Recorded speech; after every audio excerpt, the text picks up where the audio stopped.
2024 is shaping up to be the year of the rookie, with Mason Miller, Jarrett Jones, and Kyle Harrison tearing it up on the mound, while position players like Austin Wells, Michael Busch, and Colton Cowser dominating in the field.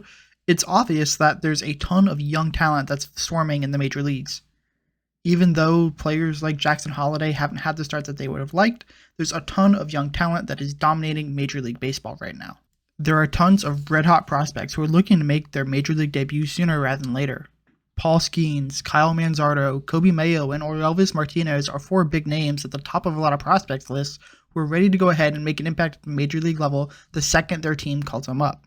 Whether you are interested in prospects for fantasy reasons or just to follow the future of Major League Baseball, those are four names that you've probably heard of. But there are some other guys who are inching to make their way up to top 100 prospects lists sooner rather than later, having dominant years in the minor leagues that you should also know about. Yes, it's great to talk about the guys at the top of the list, but those are names that everyone knows, and if you really want to get invested in baseball, sometimes the guys who are a little less known end up being the brightest stars.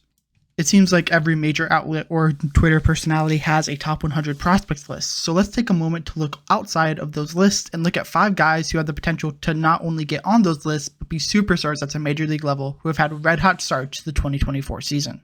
Before we begin, it'd mean a lot if you can go ahead and subscribe to the channel. It tells me you like the content I make and will get you more baseball content, not only from me, but from awesome other creators out there as well. Without further ado, let's dive into 5 names who have been red-hot to start the 2024 season. Without Kodai Senga, the Mets have hobbled to a .500 record, and although there is some excitement with top pitching prospect Christian Scott getting the call up to start the day this video is released, it's looking like the Mets need a couple more reinforcements to really go ahead and secure their spot as a legitimate playoff contender.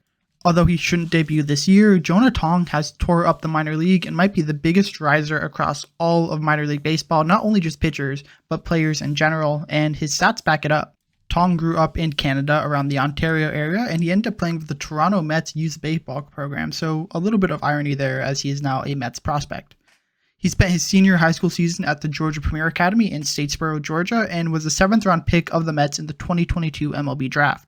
As with most high school pitchers, he didn't make his debut the year he was drafted, and in 2023, across 21 innings pitched, he had a 6 flat ERA and 22 walks, and although he did have 38 strikeouts, showing that he did have some nasty stuff, the command was a big issue, and it was something he definitely would need to fix in order to be an effective starter at the next level.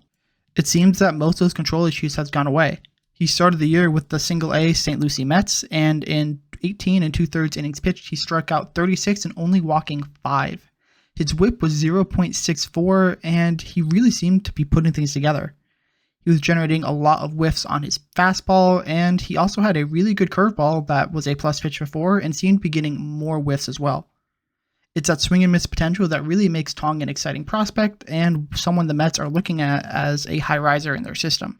He got the call up to the Brooklyn Cyclones, the A advanced team, right before this video was posted, pitched in 1 game, 5 innings pitched so far.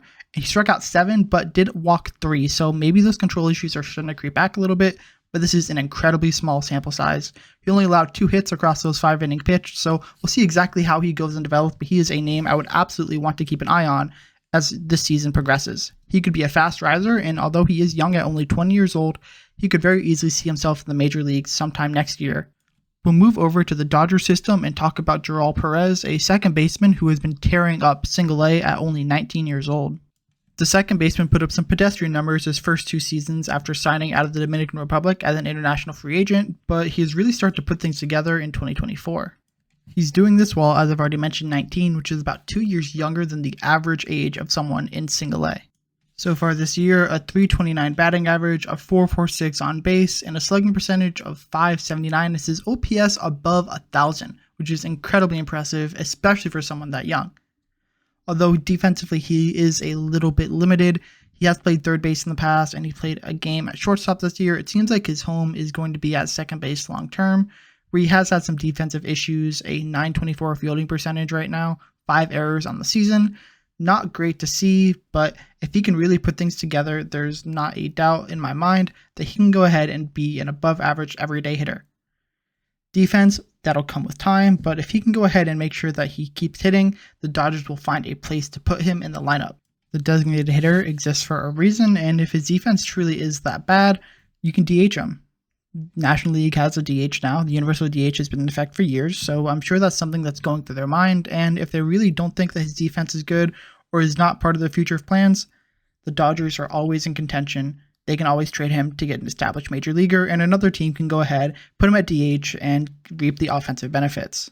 Canadian pitching seems to have a huge resurgence as left-hander Matt Wilkinson has absolutely dominated pitchers at the low A level. The Canadian was part of the 2015 Little League team where he dominated players not only on the mound but also at first base. It's obvious to see why, based on his stature, his nickname became Tugboat, and that's something that stuck for the now 6'1", 285-pound Matt Wilkinson. He won Junior College Pitcher of the Year out of Central Arizona, and the Guardians signed him away from his commitment to Arizona State in the 10th round of last year's draft. He only pitched in 1 inning after getting drafted in 2023 at the Arizona Complex League Rookie Ball, and in only 10 pitches struck out all 3 batters he faced. That was a good sign to come for Tugboat, as 2023 in Single A has been absolutely electric. Wilkinson has started 5 games at Single A, posting a 3-0 record and 0.35 ERA across 25 and 2/3 innings pitched, walking 9, so still walking a decent amount, but striking out 46 batters in the meantime. His whip of 0.66 is incredibly low, and he won the Pitcher of the Month for the entire minor leagues. After signing for only $110,000 as the 308th pick at the draft, to put up those numbers is definitely impressive and something that Guardians fans should be very excited about. Couple on the fact that the Guardians are known for developing pitchers, this could be a match made in heaven. It'd be a lie to say Wilkinson's anything more than a work in progress right now. He is 21, so he still has some time to develop, but his fastball sits in the low 90s, and although it does have a little bit of deception, adding a couple miles an hour of velocity will make a big impact as he goes through the upper levels of the minors, and as his slider gets a little more shape, which the Guardians are really working hard to do. Tugboat has the ability to be a dominant pitcher as he works his way through the minor leagues, and is very quickly going to rise up prospect ranks based on how he's done so far this season. And he's doing this against guys whose average age is nearly a full year older than he is.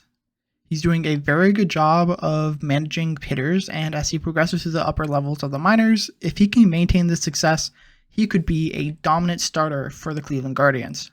And if any organization can do it, the Guardians might be that organization that can take a 10th round pick and turn him into an ace. The next name we'll talk about is Zac Veen, the 9th overall pick in the 2020 MLB draft by the Colorado Rockies, who signed for an above-slot $5 million to forgo his commitment to the University of Florida and play professional baseball. He was very impressive in his pro debut in 2021 for the Single A Fresno Grizzlies, being 1 point shy of a .345 slash line, a .301 batting average, .399 on base, and .501 slugging, which is an exactly 900 OPS. That's really good, especially for someone who was still a teenager at the time.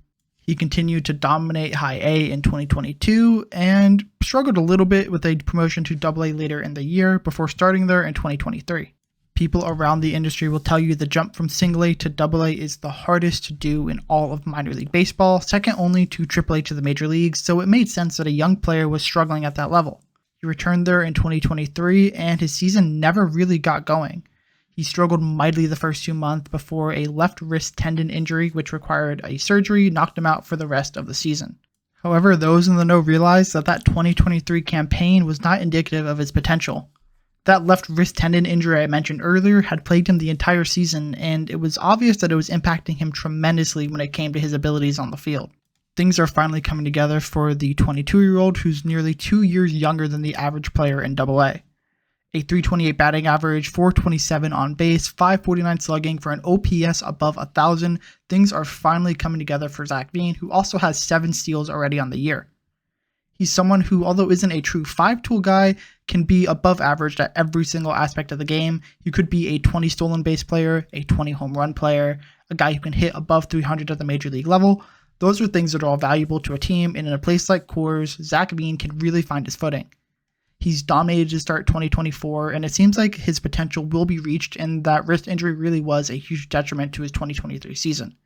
He's someone that I really think will be on a lot of top 100 prospect lists that things get updated, and it's someone you really should keep an eye on, especially if you're a fantasy player and need an outfield stash. Quinn Mathews was one of my favorite players heading into the 2023 MLB draft, and he's shown some bright flashes so far in 2024. You're watching now on the screen what made him famous, a 156-pitch complete game in the Super Regionals against Texas to send Stanford to the College World Series. He struck out 16 Longhorns that game and only walked 1. Although there's no doubt he will never have another 150-pitch game in his career, Quinn Mathews showed that he has the stuff to be a dominant pitcher at the major league level, and his 2024 has proved that that can be the case. There are 2 big reasons why he fell in the 2023 draft to the 4th round, 122nd overall, so the Cardinals could take him. The first was his age. He's 23 years old right now, and he's pitching in Single A, which means that he's almost a full year older than the average player. Granted, he's still carving him up, and that has a lot to do with the fact that his changeup and slider are both plus pitches, but due to his lack of a fastball and curveball, it's more interesting to see what he's going to do at the higher levels than what he's doing now. With that being said, his numbers, which we'll talk about in a second, show that maybe he really can be dominant and be a better pitcher at higher levels of the minors against better talent. The second is because he really only had 1 year of actual dominance with Stanford, as he served as a swingman in 2022 as a junior, put together a respectable season before finally becoming the Friday night starter for the Stanford Cardinal in 2023, coming second in all of the NCAA with 158 strikeouts. Who was number 1? But Paul Skenes. Unlike some of the players we've talked about, Mathews' main upside is the fact he can go ahead and rise to the minors quickly. He's most likely to be a 3, 4, 5 starter type, but with a couple good pitches and decent control, he definitely has the markings to be a major league pitcher for a very long time. Mathews has cruised in 2024 to the Single A Pitcher of the Month award with a 2-0 record, a .5 ERA across 18 innings pitched and 4 starts, with 38 strikeouts. That is just insane. Although he is walking a little more than he should, 9 walks across those 18 innings, his whip is still a .89, still very impressive, and the numbers show that he could have a lot of potential to rise to the minor leagues quick, as I've already mentioned. When teams draft a quote-unquote fast riser, it's not always a guarantee that they will end up dominating the lower levels. A lot of times they don't even make their major league debut. Mathews seems to be bucking that trend and looks like he actually could be a fast riser and potentially even make his major league debut by the end of the season. Granted, that probably would take some aggressive call-ups, which we have seen before, but Mathews definitely has the potential to be a contributor at the major league level now if the Cardinals can go ahead and put together some wins and get in playoff contention. If they also are at a point where they have decided to sell and need some arms, Mathews could come up there. I wouldn't be shocked to see him pitching in AA by maybe the All-Star break, and if things go well enough there, he could very easily see himself in the major leagues by the time the rosters expand in September. These 5 players have been absolutely dominant to start 2024 and look to be high risers among the prospect world this year. They're all very exciting, and although each of them have things to be cautious about, the future of baseball seems bright with players like these coming up and knocking on the doorstep of the major leagues. If you're looking for interesting names to track, here are 5 great ones, and I'm excited to see in the comments who you guys think are also interesting prospects who have dominated so far. Thank you so much for watching the video. If you're interested, go ahead and subscribe to the channel in that description or with the baseball there on the screen, or click on either of the 2 videos up on the top of your screen. Thank you so much, and I hope to see you in the next video.